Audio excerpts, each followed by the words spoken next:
Hi students, welcome to Science Extension and Module 1, the Foundations of Scientific Thinking.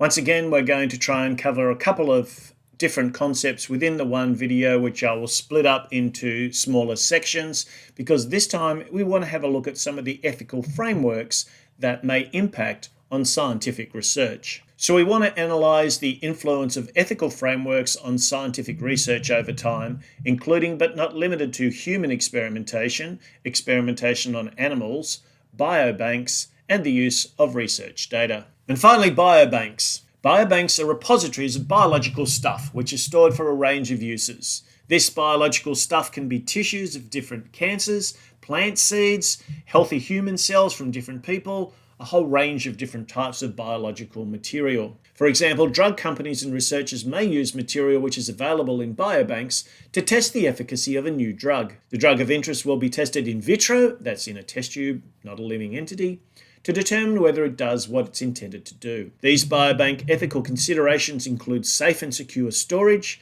appropriate procedures to maintain the biological entity stored, and correct identification of what is in storage. Tissue banks are organisations that collect and store human tissues for medical research and development, treatment, and education. The types of tissues collected can include corneas, skin, heart valves, musculoskeletal tissues, and tumours. These tissues are accessible to medical staff and researchers, as well as companies that develop human therapeutics.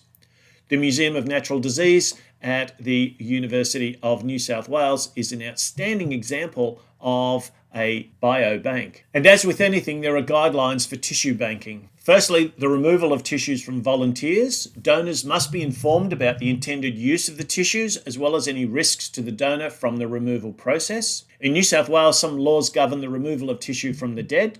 Compliance with these laws is mandatory, and tissue donors may be paid for their donation only to cover reasonable expenses, but not as an inducement. Secondly, the acquisition and supply of tissue. Tissue banks may supply tissues on a cost recovery basis.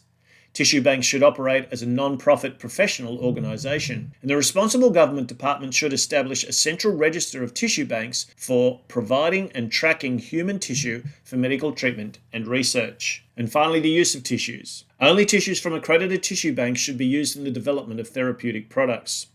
All research projects that use materials from tissue banks must obtain research ethics approval before undertaking the work, and Donor Tissue Banks of Victoria, an organisation that collects and supplies human tissues, also provides stories of how those tissues have benefited patients.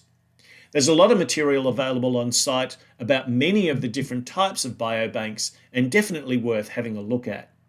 Thanks for watching.